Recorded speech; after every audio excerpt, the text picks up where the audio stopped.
Hey, what's going on, everyone? I am back once again for another Slim Sports interview. And as always, I am your host, Jay Slim.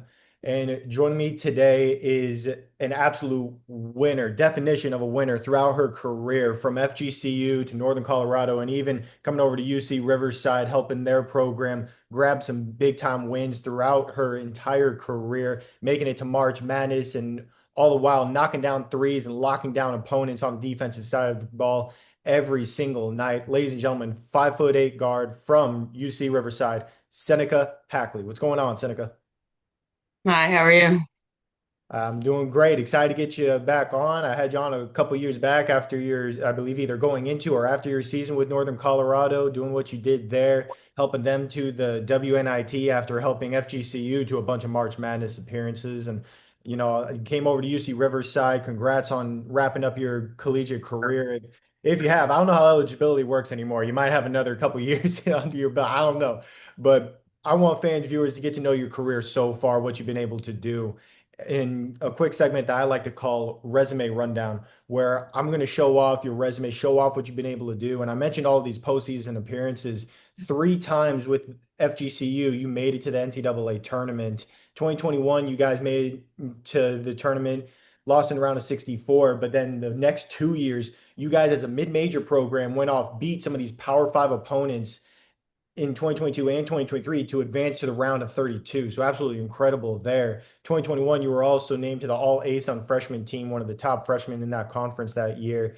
Northern Colorado 2024 women's NIT, and then you come over to UC Riverside and you really get more of an opportunity to be a dominant scorer. You reached over 1,000 career points this past season, second on the team in scoring this past year with over 10 points per game. So congrats on a great career so far. And I mean, you have this winning background, as I mentioned. After all these postseason appearances, you come over to UC Riverside with that mentality of knowing what it takes to win, knowing what it takes to have that championship pedigree.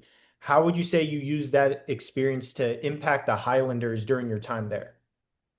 Yeah, I've been blessed just playing under some really good coaches. Obviously, Carl Smesco, super good coach. And just being around a winning program and knowing what it takes. And I think when I came to Riverside, I did have a chance to be more of a leader. And I was kind of growing on getting onto the end part of my career, I kind of decided to take on more of a leadership role at Riverside. So that was a little bit different for me.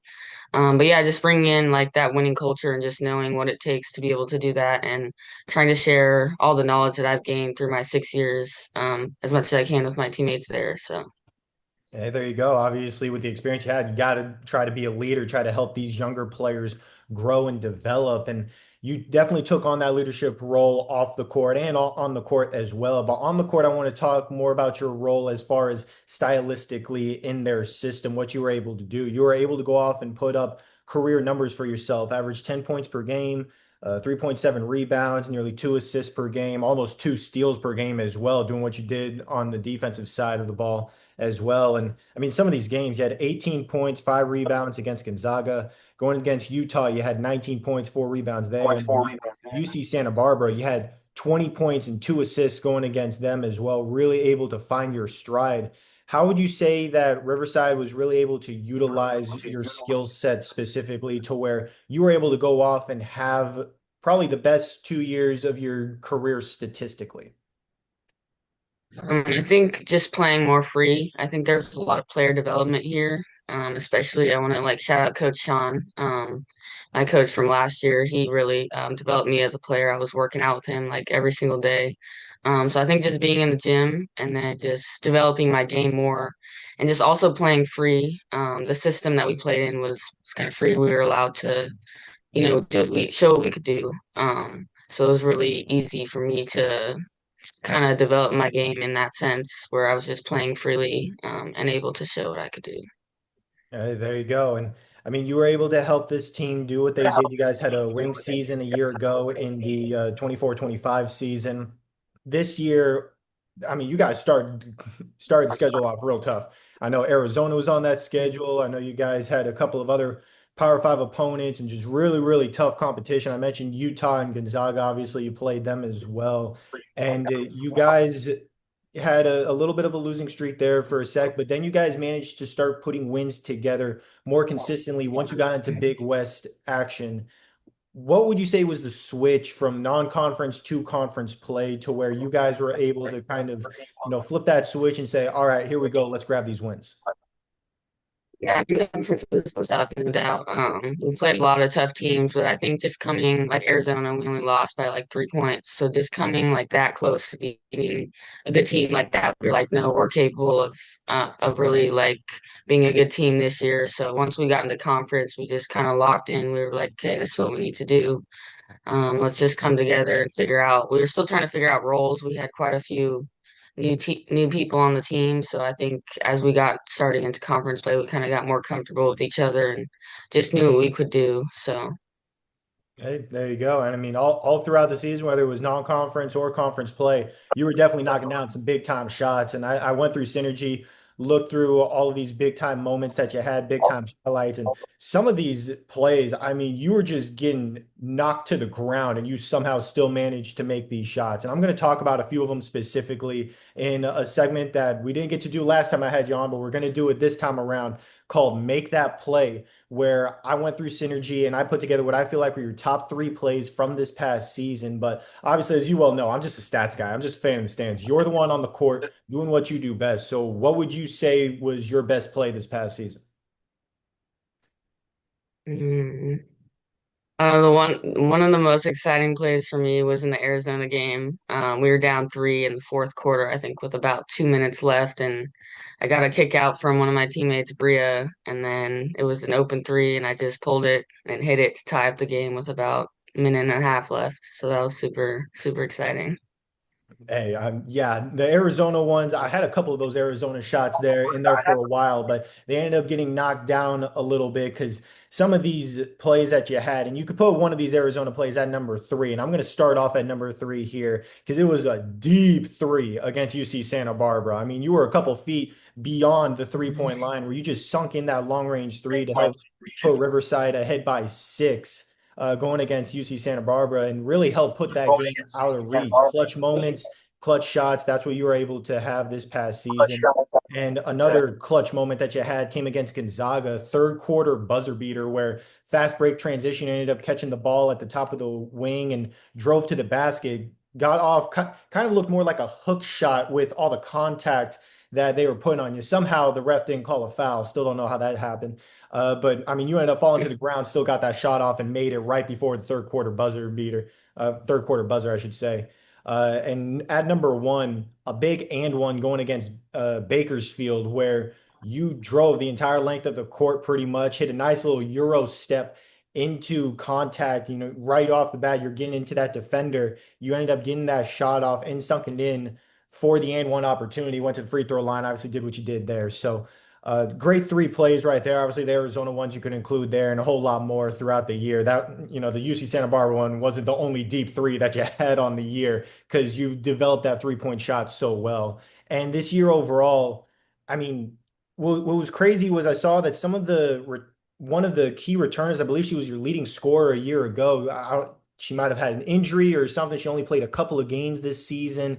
Had another one of your guys' rotation players end up playing only 4 or 5 games because of injuries, stuff like that. And so people had to step up, obviously yourself included, but massive improvements for some of the other returners like Kaylani Polk and Hannah Wickstrom, who Hannah averaged over 23 points per game this season, which is insane. She averaged like 7 a year ago.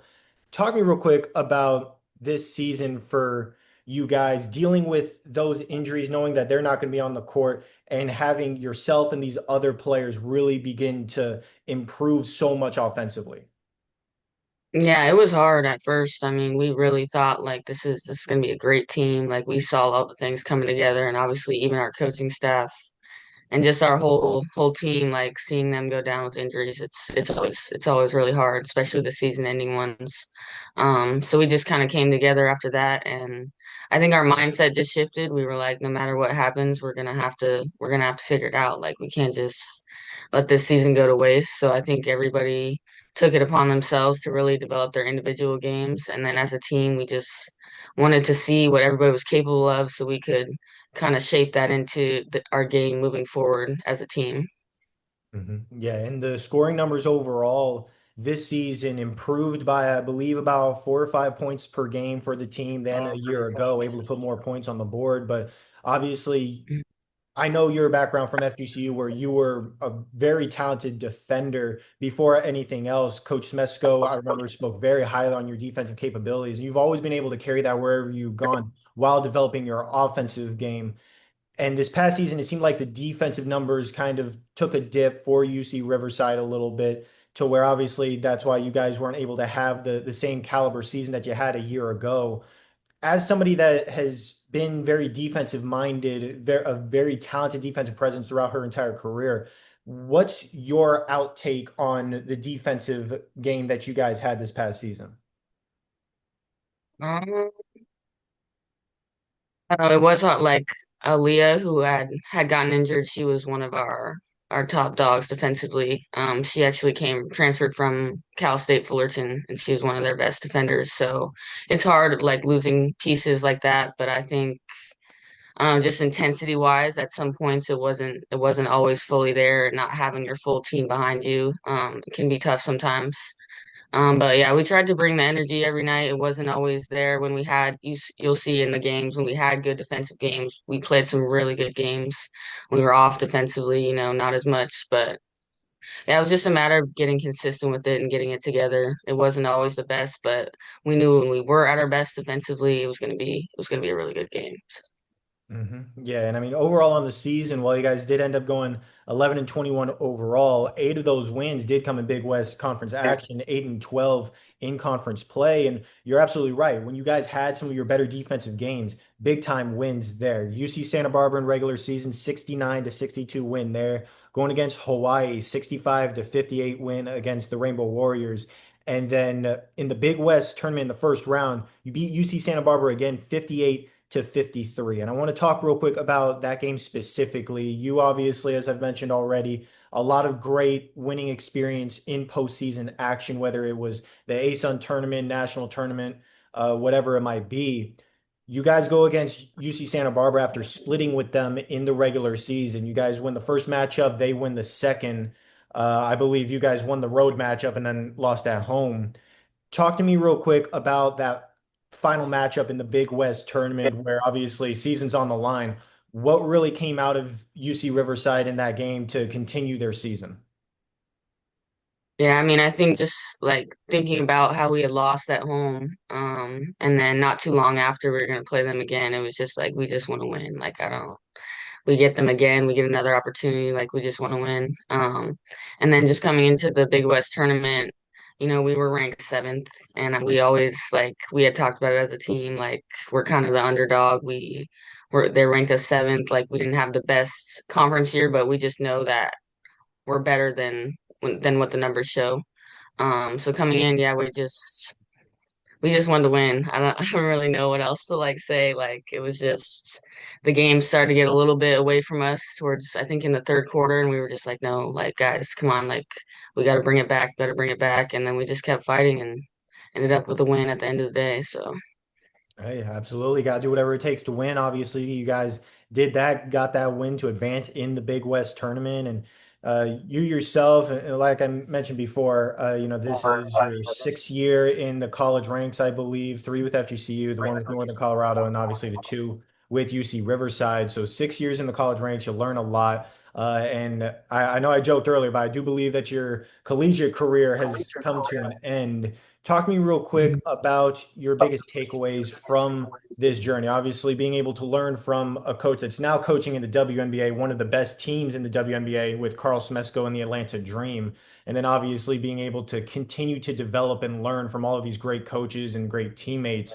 What are your biggest takeaways from all these past experiences that you might give to some of these underclassmen that you got to play alongside this year? Yeah, mostly just really appreciative. I don't think in the moment I necessarily was like always. Just being younger, I always obviously I wanted to play and I wasn't FGCU, I was playing, but like, I wasn't the big player, I wasn't this or that. And I just think that I didn't appreciate it as much as I should in the moment. But now looking back at all my different years and just being able to travel to so many different places and meet so many different people. It's really been a blessing. And this past year, I kind of was able to take a step back and just really appreciate like knowing it was my last year, really appreciate every single moment that I got to spend with my teammates and my coaches. And yeah, I'm just grateful for everything I learned. I think this year I had to really develop into a leadership role. And one of the main things I just had to do this year was keep calm. I feel like when you're younger, you're kind of like, oh, new to college, you know, you're a little bit stressed out. There's a lot going on inside on the court and off the court. So just being able to balance that and just kind of share my calmness and my energy with the younger players. It's been a blessing just being in that flipped role because I know that people when I was younger took care of me and taught me a lot of things. So. Yeah, obviously, it's why you've been able to have a fantastic career that you've had, is always being able to learn. That's some great wisdom right there for some of the younger players to listen to. And I want to give you a chance to maybe mention some of these younger players or some of your teammates from any of your spots in this segment, this final segment we're going to get into called Who's Up Next, where you get an opportunity to recommend some players that I can get on the podcast, get them to talk about their careers, their stories, just as you're doing now. So, whether it's from any of your past places, some of your old teammates, current teammates, or just people that you know at other D1 schools altogether, who would you say is next up on the Some Sports podcast? Mm, Maybe Shelly Dushman. I've been super close with her for the past 3 years. We transferred from Northern Colorado together, and she has a really, really cool story with her journey. She's actually transferring to Seattle University now for her last year finishing up, but she has a really, really cool story. So. Hey, there you go. Obviously, that comes off right at the top of your head. So I know she's a baller. I know she's got a great story there. I trust you for sure on that. So definitely going to be looking at her to get her on the podcast to talk about her story. Definitely deserves to be heard, just as yours has deserved to be heard right now. And I always am curious when collegiate careers come to an end, what the next step is. Some people decide to continue their career in the pros overseas or try to make it to, in your guys' case, the WNBA or the new upshot league that's now in progress down in the Georgia, Florida Panhandle type of area, Carolinas area. Um, and others tried to go into the coaching ranks. I know a lot of your former teammates are now in the coaching ranks as well. Talk to me real quick about what the next step is for your journey. What are you preparing to do, and how are you looking to go into year one of whether it's the pros or coaching to be at the best version of yourself possible? Yeah, so I did decide that I wanted to play pro. I actually signed with an agency, so I'm just kind of right now is kind of the waiting time. I'm just been working out consistently every day, just trying to get better and make sure my game's ready for when it's time to go. I don't have a specific timeline of when I'm going, so I'm just kind of in the middle right now. But I'm hoping to play in Europe. My agent's actually French, so he's trying to find me a contract over in Europe. But after that, just kind of see where life takes me. I'm about to graduate in two weeks with my master's in business administration, and then I have my bachelor's in criminal justice. So I don't know what's really next as far as career wise in that sense, but for sure want to keep playing. For sure, want to travel and just explore as much of the world as I can at this point. So, but I'm excited for what's next. Hey, there you go. And credit to you on getting your master's. I could not do school after my bachelor's degree. I could not do the essay. So credit to you. Absolutely incredible accomplishment for you to be able to get that degree there. And definitely can't wait to see where you end up in the pros. I know wherever you end up, you're gonna be knocking down some big time threes, having some killer defense, getting a whole lot more wins to your resume as well. And this time next year, after your rookie year in the pros, we're gonna get you back on, show off some of those highlights as well. So always great getting on a former Eagle and just such a talented player overall, like yourself, on the podcast to continue to tell your story. So thank you, Seneca, so much for hopping today on the Slim Sports podcast for another great interview. I appreciate you. Thank you.